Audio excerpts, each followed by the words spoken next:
வயதான பல பேருக்கு சர்க்கரை நோய் இருக்கிறதை பார்க்குறோம். ஆக்சுவலி முன்னாடிலாம் எப்பாவது ஒரு பேஷண்ட் தான் சுகர் பேஷண்ட் பார்ப்போம். இப்போல்லாம் வந்து எப்போ பார்த்தாலும் பல சுகர் பேஷண்ட்ஸ் பார்க்குற மாரி இருக்குது. 65 வயதை தாண்டியவர்கள்ல வந்து 3ல ஒருத்தருக்கு சர்க்கரை இருக்குது அப்படின்னு சொல்லிட்டு இப்போ லேட்டஸ்ட்டான தகவல்கள்லாம் சொல்லுது. ஸோ அந்த அளவுக்கு சர்க்கரை நோய் வந்து ரொம்ப காமன் ஆயிருச்சு. ஏன் வயதானால் சர்க்கரை வியாதி வருது அப்படின்னா, சர்க்கரை வியாதி வந்து 2 வகையா இருக்கு. டைப் 1 டயபெட்டிஸ் அப்படிங்கிறது வந்து பிறவியிலேயே வர்றது. பிறவியிலேயே வந்து இன்சுலின் சுரக்கக்கூடிய செல்கள் இல்லாத இருக்கனால வருது. குழந்தைகள்லேருந்து வரும்.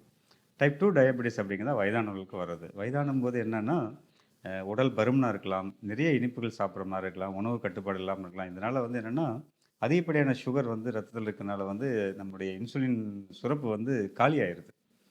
பேங்க்ரியாஸ்ல இருக்கக்கூடிய செல்கள் வந்து எவ்வளோ தான் சுரந்தாலும் கட்டுப்படுத்த முடியாத அளவுக்கு சர்க்கரை இருக்கனால என்னன்னா, அதெல்லாம் டயர்ட் ஆகி அந்த செல்கள் எல்லாமே வலுவிழந்து போறனால வந்து சுகர் வந்து அன்கண்ட்ரோல்டா போறது டைப் 2 டயபெட்டிஸ் அப்படின்னு சொல்றோம்.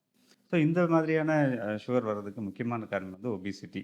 அப்புறம் ஜெனட்டிக்கலா வரும். பல பேருக்கு பேரண்ட்ஸ்க்கு அப்பா, அம்மா 2 பேருக்கும் சுகர் இருக்கவங்களுக்கு குழந்தைகளுக்கு வர்றதுக்கான வாய்ப்பு நெறையா இருக்கு. ஸோ சுகர் இப்ப இருக்கிறனால வந்து டயர்ட்னஸ் இருக்கும்.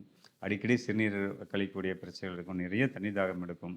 ஸோ அதனால வந்து 65 வயதை தாண்டி எல்லாமே வந்து வருடத்துக்கு ஒரு டைமாவது வந்து அவங்களுடைய சுகர் செக் பண்ணிட்டு, சர்க்கரை நோய் இருக்குதுன்னு கண்டுபிடிச்சா, அதுக்கான கரெக்டான படியான ஆகாரம் சாப்பிடுறது.